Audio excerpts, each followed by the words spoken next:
Hello, ఏడను ఇంట్లో ఉన్నామా?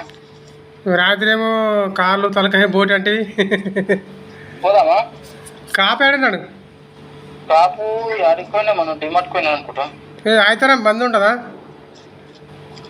ఆదివారం సోమవారం ఏమి ఉండదండి. మరి అయిపోతుందేమో 10 అవుతుంది టైం. ఆడికా? ఓ అవును, మర్చిపోయి ఈరోజు పోస్తారు కదా. ఈరోజు ఏమంటారు జెండా వందనం కదా. ఒకసారి ఫోన్ చేస్తుంది రావడానికి. కనుక్క మరి ఉందంటే పోదాం మళ్ళా. అతనే చెట్టు కాలు కూడా తాగవచ్చు కదా.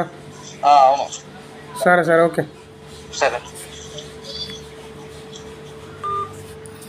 అది మా పూరలు శనివారం మాత్రము పెద్ద పెద్ద కోరికలు ఉంటాయి. తర్వాత ఏమైందంటే ఏదో ఒక రూపంలో అది ఫెయిల్ అయిపోతుంది, మర్చిపోవడము, పాల్గొనడము. అది అందుకని ఏదైనా ముందు మురవద్దు. ముందు మురిచినోడు పెళ్ళి అన్నట్టు పెద్ద మనసులు ఊకే నడలే. ఇలాంటివి ఉంటాయి.